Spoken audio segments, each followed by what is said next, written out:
Salam Allah. Peace and blessings, family. Assalamu alaikum. Peace to the streets. I'm your brother in the struggle, Brother Minister Ali. And today I would like to give you a brief, concise chronology on the history of Master Fard Muhammad. Now, Master Fard Muhammad, to whom all praises are due forever, was born February the 26th, 1877 on a Monday. He first arrived in America on January the 29th, 1911 on a Sunday by ship. He would often return to the holy city of Mecca. Now, there's a lot of misinterpretation, misrepresentation, misunderstanding regarding Mecca. So let me pause here for a moment to give you a little backstory on Mecca. Okay.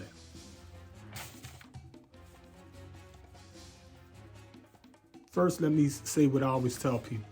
History is not a science. You have to do your due diligence. You have to do your research.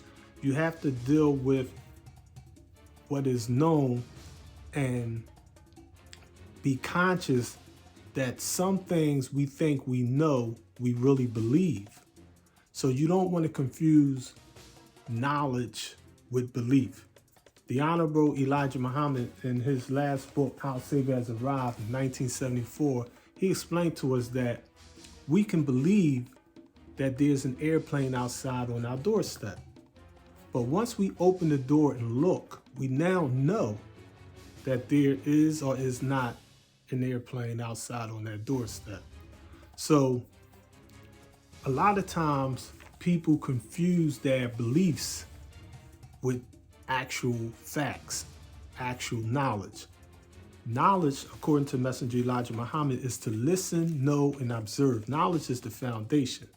So in order to get the knowledge accurately, we have to do the research on what did the Honorable Elijah Muhammad teach us concerning the history of Master Fard Muhammad. Now that history is scattered around in different places. Now, I mean, he might drop a jewel over here on a tape in the Muhammad Speaks, in one of his books, an article, a letter, what have you. Now, I mean, so as a historian, it's your duty as a talib or a student. A talib is a student. As a student follower of the Honorable Elijah Muhammad's teachings, it's our duty to try to get as much factual, original, authentic literature directly from Messenger Elijah Muhammad as we practically can. Okay. Now, when we do that, we get a better understanding.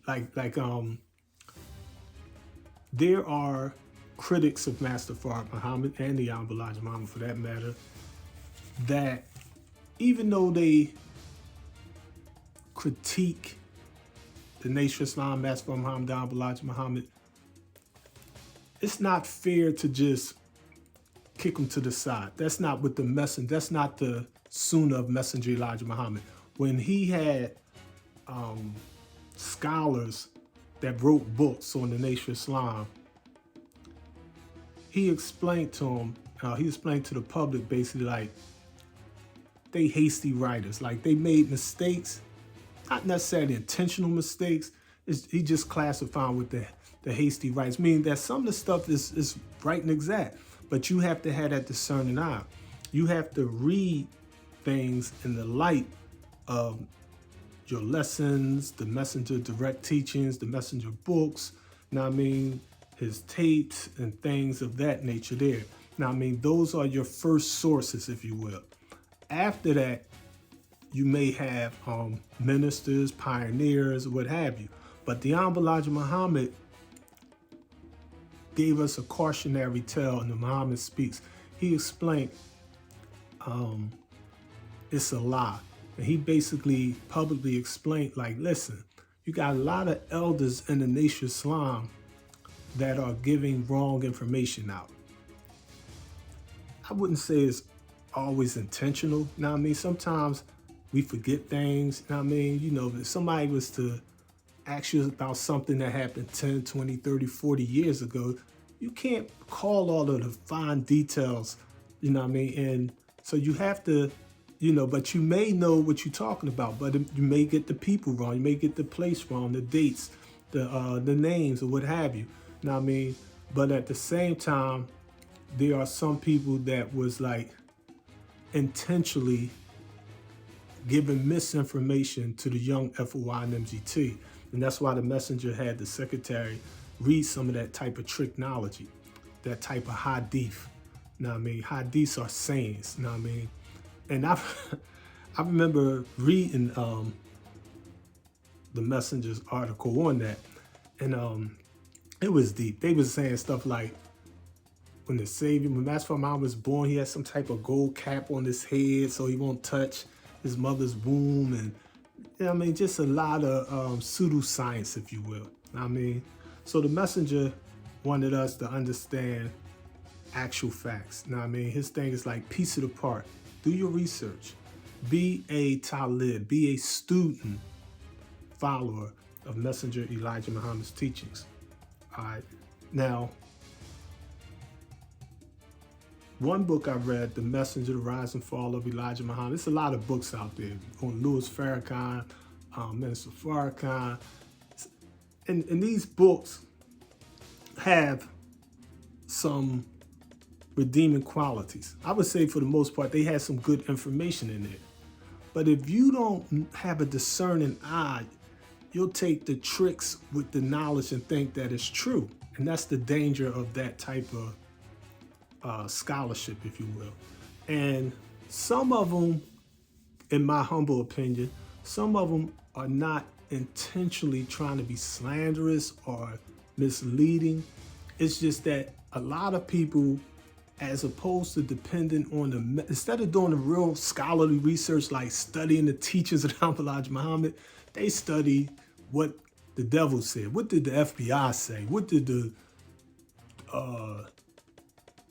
New York Post say? What did the Pittsburgh Courier say? What did the devil newspaper say? The message said the devil's newspaper ain't good for nothing but wrapping up dead fish. You know what I mean? So you can't take second and third sources, especially enemies of the Nation of Islam. Like, you know, the police used to call it the cult of Islam and all that, the voodoo cult.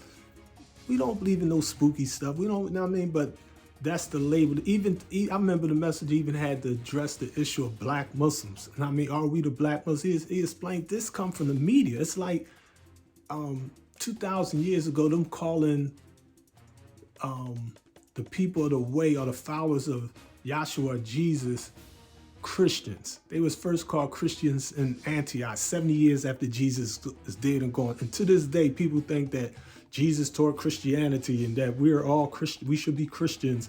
That came from the enemy. That came from Satan. That came from the Romans, the Greeks. That came from those that crucified the man according to the scriptures. You know what I mean? So you got to be careful. You know what I mean? You know, it's like same thing with the Holy Quran. You know what I mean? You know, it was all these hadiths popping up. It was all these versions of the Quran. You know what I mean?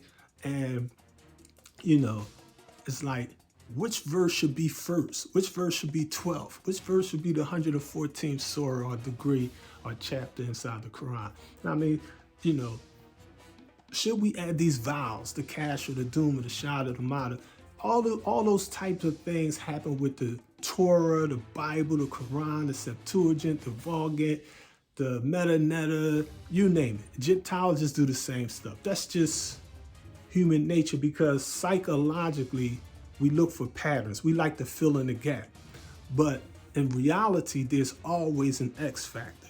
There's always some things we simply just do not know. I mean, you know, it's like someone could say like, what size shoe did Master Muhammad wear? I don't know. is that really important? Was it important in the universal order of things? If it was important, I'm pretty sure the message was like, we got to get the size of his shoe. Now, I mean, but someone living or dead may have an old receipt somewhere where they ordered them some shoes, and in the future we find out, oh, we now know what size shoe the man wore. Now, I mean, so I don't take and try to take those that are sincere academics as though they're ignorant or stupid or slanderous or enemies of the truth. Now, I mean, it's just that we all have to do the best we can with the level of understanding we have, with the available resources that we have. Now, I mean, so in the book, the reason I keep mentioning this one book, The Messenger, Rise and Fall of Elijah Muhammad, is because the brother strikes me as an intelligent, well-researched brother. It's just the majority of his documentation came from the media, the FBI, COINTELPRO, stuff like that there. So he made glaring errors, if you will, but he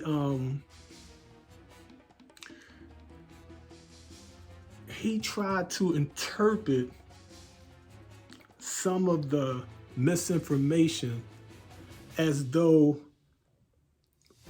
he knew better than the Honorable Elijah Muhammad and Master Muhammad, basically. Like, I remember in the book, he was like, there's no Shabazz. And they're like, it is a Shabazz. You a scholar, you don't know about the ancient teachings of Shabazz. You don't know about the falcon on the red flag. You don't know about the King Cyprus and all them type of dudes in antiquity that was using Shabazz, you know what I mean? So sometimes a critic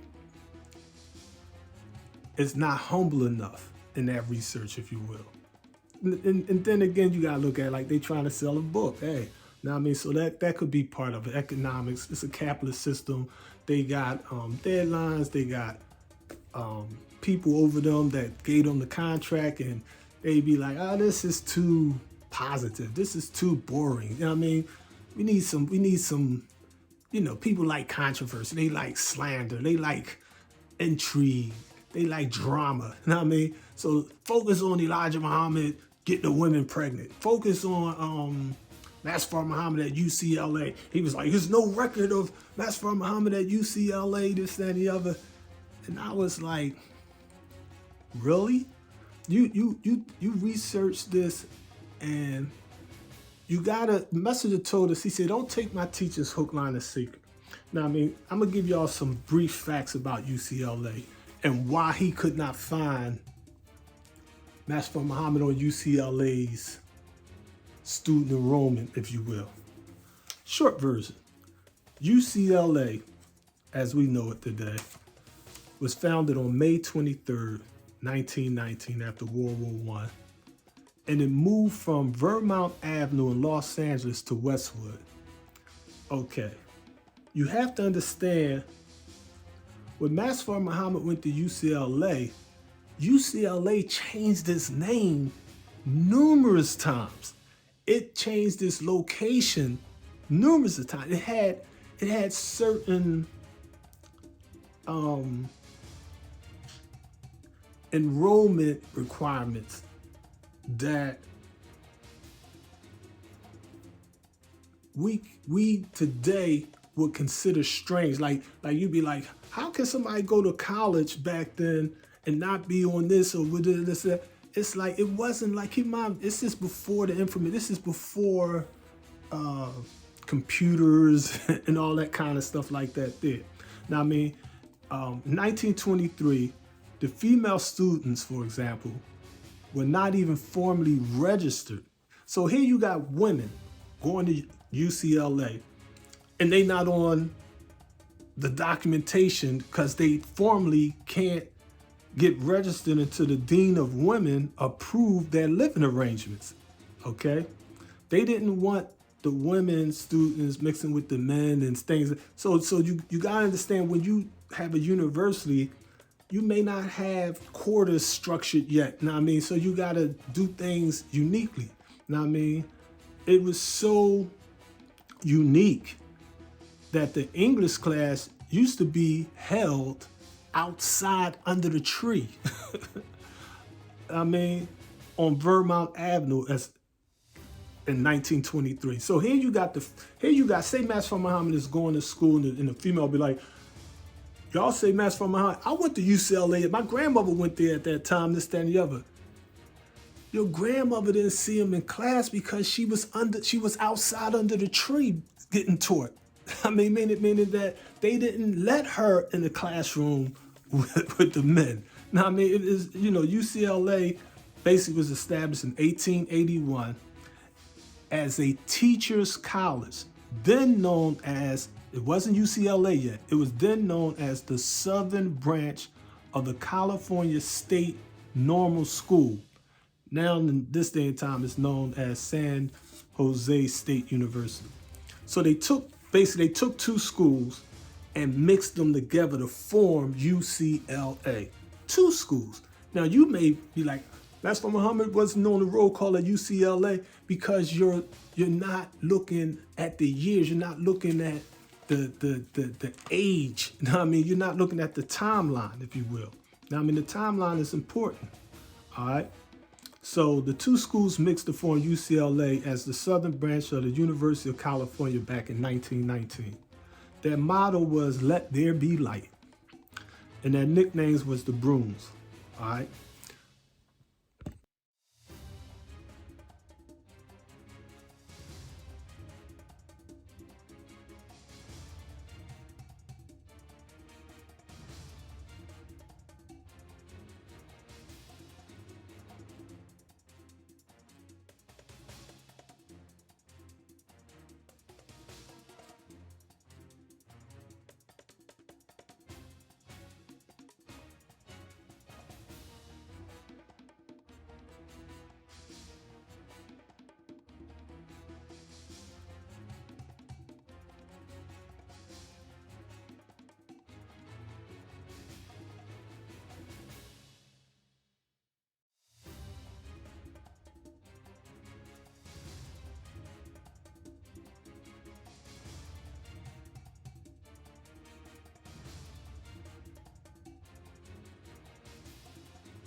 I was saying, Sir John Hawkins and his cousin Sir Francis Drake, for that matter, he found that the black tribe of Shabazz had an all-red flag representing freedom.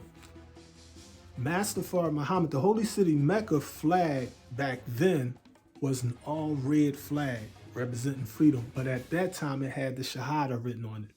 Now, I mean, with Prophet Muhammad included. Now, I mean, the Turks, or the country of Turkey, had the crescent on the left side representing the old Islam, or the end of the moon cycle. And the messenger used the crescent representing the new. That's the crescent that Muslims around the world look to sight for Ramadan to begin. That's symbolic to the new moon, if you will. You know what I mean? But it's the same star. But the messenger explained to us that the sun is 78 trillion years old. The star is 72 trillion years old, and the moon is 66 trillion years old. So think of that for a moment. Imagine if it was 70, say it was 75 trillion years ago, for example. Our flag didn't have a star because there was no stars yet. It didn't have a crescent moon because the moon didn't come to 66 trillion years ago. So if you're looking at, say, 76 trillion years, it took 10 trillion years for us to get a moon on our red flag. So the flag changes. And the hereafter, the message teaches us that that flag is going to have two moons. You know what I mean? So the banner or the red flag of Mecca had the Shahada with the inclusion of the Holy Prophet, the Khatim Nabi. He's the last of the prophets. The Honorable Elijah Muhammad is not a prophet of Allah.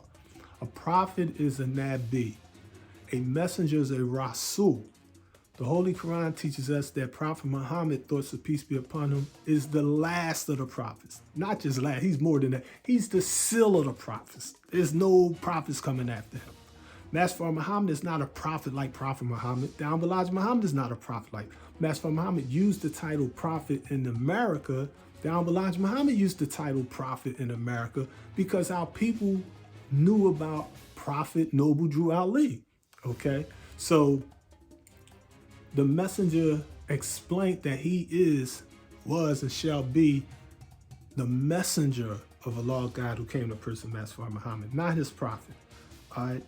So Hashem ibn Ab Manaf basically was the great grandfather of the prophet. Thoughts be upon the Holy Family.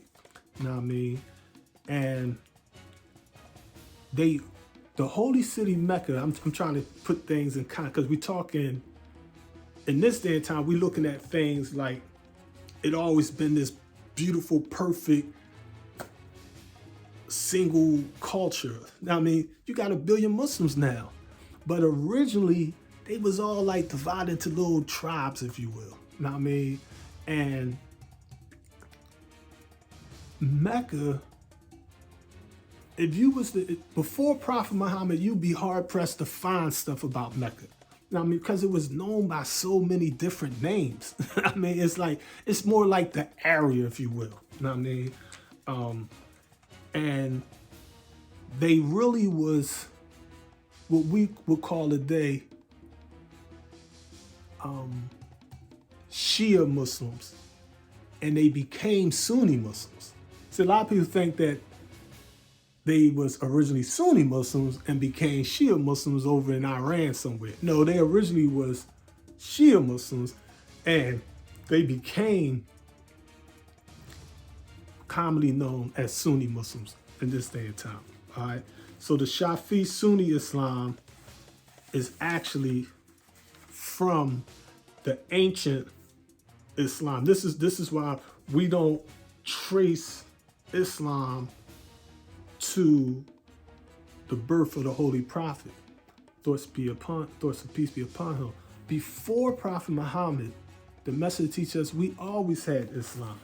It's just that we didn't call it Islam, but the meaning, freedom, justice, and equality, peace, is like that. That always been with us. You know what I mean? That always been with our people. You know what I mean? So if you really want to understand it, you definitely would have to go back to places like ancient Kemet or Black Egypt. You know what I mean? To really understand all the religions, you would do a disservice to yourself. The messenger said this right here about Islam. This is Christianity versus Islam, page number 9. He said, Islam is not an organized religion. It's a religion to the very nature of God and of his people. It is the natural religion of God and his people. So says the Holy Quran, chapter 30, verse 30. All right. So when we speak of Islam, we really speak of Islam as natural law, universal order, mathematics, reality, haq. You know what I mean? It's not like organized Catholicism or Christianity or Buddhism or Taoism, Hinduism or modern day Islam. It's like the day you see all these faith groups fighting and arguing and killing each other over holy books, rituals, languages, symbols, signs, you know what I mean? And at the end of the day, it's just spiritual science. And they really, all the prophets be like, they wouldn't be arguing like we argue. They'd be like, if you're a true prophet of Allah, you're saying the same thing, just in a different way. Now, I mean, the Holy Quran teaches every nation gets a messenger. Now, I mean, what we call Mecca al-Mukarramah, 43 miles away from Jeddah on the Red Sea. Mecca is basically the mother of all settlements. The Holy Quran speaks of Mecca as Becca in Surah 3, Ayat 96. Now, this is an important teaching in the Holy Quran. The Holy Quran teaches that the original name of Mecca was Becca. Now, if Becca is the name Allah subhanahu wa ta'ala revealed through the Holy Quran, you would think all the Muslims would be like, oh, what y'all talking about Mecca for? It's Becca. But the reason a lot of people don't want to get into Becca, because when you start studying that, you'd be like, oh, wait a minute. They say Abraham and Ishmael repaired the Kaaba. Some people say they actually built it. You know what I mean? But it seems that the Kaaba was really an ancient symbol, if you will. And this big giant Kaaba, you see the centerfolds, the multi-million-dollar, beautiful black and gold villa and all that. That is like the mega church version of the original Kaaba. The original Kaaba was like a little small basket. It was a little tiny thing. It wasn't this big giant thing with millions of Muslims could run around it and things of that nature there. Not original. It's, you know what I mean? You know, as time went on, you know, those things were added to and, you know what I mean, extracted from. They cleaned out the Kaaba, the Prophet got rid of the idol gods and all that. So they wanted to make it a sanctified and holy place. They wanted to make it the universal mosque, if you will, masjid. You know what I mean? They wanted to make it the house of Allah, the bait. You know what I mean? They was like anyone. You know what I mean? Like, we're trying to perfect the life-giving teaching of Elijah Muhammad. So I don't fault them for that. You know what I mean? But it's like the Nation of Islam, when Master Muhammad first began teaching, it's like Moses teaching. Moses not teaching in the synagogue. He's teaching out in the wilderness, in the deserts, you know what I mean, on hills and mountains, what have you. You know what I mean? Jesus wasn't teaching in churches. Jesus was teaching, I mean, on the hill, in what we would call a park today, you know what I mean? He's teaching in the hood, you know what I mean? Same thing with Prophet Muhammad. He wasn't teaching inside of a masjid. Wherever they went, they was at the masjid. You know what I mean? So people would take, like, set up tents, whatever, you know what I mean? You know, they would carry the Ark of the Covenant with them, you know what I mean? But the day we have these mega churches, these giant temples and beautiful masjids or mosques, you know what I mean, universities and things of that nature there, and we often forget the original teachers didn't need all that fancy stuff to teach the real truth, the plain truth. You know what I mean? So it is with Master Muhammad. You know what I mean? He would teach, the messenger put it like this, when the messenger first met him, he wasn't in a lost temple. He wasn't in the mosque or masjid. The messenger explained that when he first went to hear Master Muhammad was teaching in the basement of a house. Not in the living room, not in the backyard. He was in the basement. And he said he only could hear a couple of words, but he really couldn't get to hear him that time until the next time he got to hear him. And once they start growing, once the ciphers start getting bigger and more efficient, you know what I mean? You got economics now, you got more people, so you got to get structure, infrastructure, you got to get it more organized. That's when they started renting halls like Marcus Messiah Garvey. Now, the importance of Marcus Messiah Garvey cannot be underestimated. You cannot, if you look at old footage of Marcus Garvey's soldiers, you say, oh, this is where the FOI came from. When you look at his women dressed in their white robes with their hair covered, you'd be like, oh, this is where the MGTs came from. This is before the Nation of Islam. Now, I mean, when you look at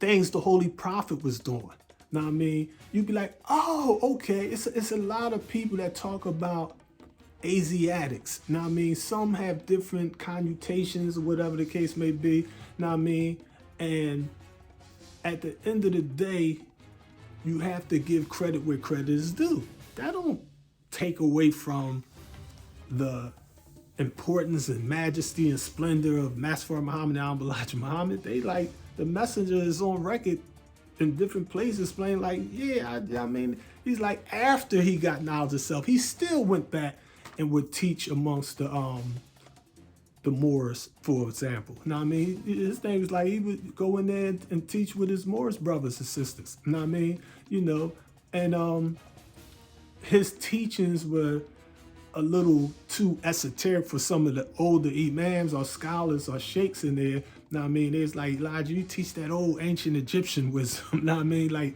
the people really can't get all that. You know what I mean? You know, and, you know, the messenger had to respect that house. So he was like, okay, let me go ahead and do my thing over here. You know what I mean? Just like when he was teaching in the Pittsburgh Courier, Mr. Muhammad Speaks column, Malcolm X originally supposed to have been teaching it, but Malcolm was coming too hardcore on him. So they were scared of Malcolm. So the messenger knew how to do the tact and diplomacy. So the messenger wrote Mr. Muhammad Speaks.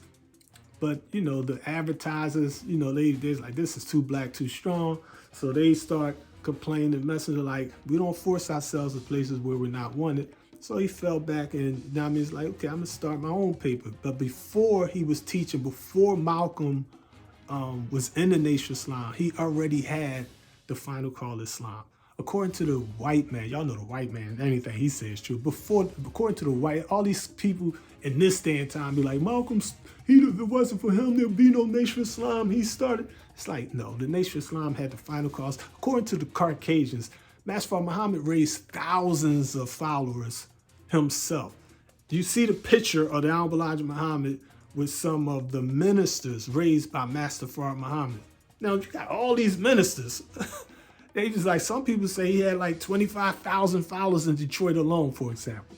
So the myth that Malcolm somehow, in fact, I remember, I think it was the Honorable Minister of Farrakhan, he brought up a good point. He basically, they was asking him about Malcolm and stuff like that. He basically explained, he said, if a man picks up a hammer and use that hammer to start building the house, he's, you know what I mean, he's securing nails, and I'm paraphrasing, he's securing nails into the wood with this hammer. And you're like, damn, this is a sturdy hammer, this is a good hammer. You know what I mean? It really works good. I mean, you could say that the hammer built that house, but the hammer actually was an instrument in the hand of the man whose mind guided that hammer to build that house up. So Allah, God, and the person Master Muhammad and Honorable Elijah Muhammad, they made Muhammad Ali, they made the Honorable Minister of Farrakhan, they made Jeremiah Shabazz, they made Father Allah, they made Malcolm X. Not that they didn't have their own intelligence and genius. They brought out of them what they themselves did not know was in them until they got knowledge of self. You know what I mean? So we have to be mindful that this is just how spiritual systems operate, especially when it turns into organized religions. You know what I mean? Because they be trying to play king of the mountain, like my God's bigger than your God.